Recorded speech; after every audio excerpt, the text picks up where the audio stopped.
A day in my life as alaga nakaabot sa SM Downtown Cagayan de Oro City. O nata karon sa Bread Talk guys. O nag-crave ko pan pero social. O nga na maganda mga sosyalera no. Bisig usara sud kinabuhin mo kaon sa pan nga mahal. O muni siya. O muning mga choices dire. O kamura ta surprise kung mo dire. O dira nagpili na ang person. O mana Disney princess na siya. Tong main character.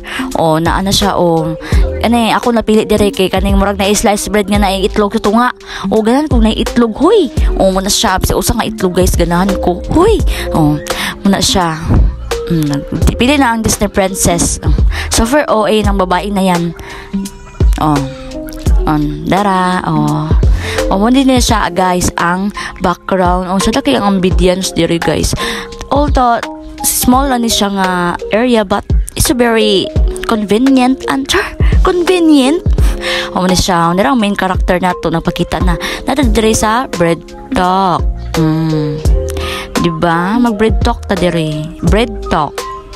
So muna siya ang price guys. Ako napalit 68 pesos dito akong gipalit guys. Umoni siya. Diba? Charat! Char! Muna siya ang Disney princess na to. Itong main character. Mapusing-pusing pa na siya because before we eat, we take a pic. Char! Sobrang Latina. So muna siya guys. Muna siya ang bread talk. Moment of truth, mga day. Moment of truth. Lamig goodness siya.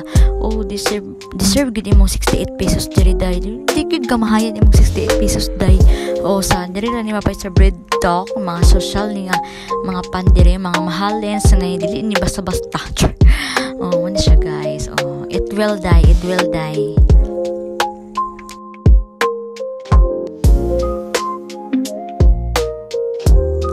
Ipasikat na niya yung pananapalit nga na itlog ang tunga. Na itlog sa tunga. Ay, basta muna siya guys. Muna siya. Diba? Ang sarap mo yan. Deserve mo yan. Deserve mo yan, te. Kain ka lang, te. Deserve mo yan. Char. Diba? Good. Taste good. So, mura ni siya guys. Mura ni siya itong today's video. So, kung hilig ka og bread, hilig ka pan and bread, grabe kini ka perfect sa para sa imuha. Kailangan ka kong pilian diri bisag unsa ka flavor na with cheese, with egg, with chocolate or something else, di ba? So mga unta no. Lahi na pud ato sunod kung makaani ta diri sunod. Kung makabalik taglaag. Okay, bye-bye.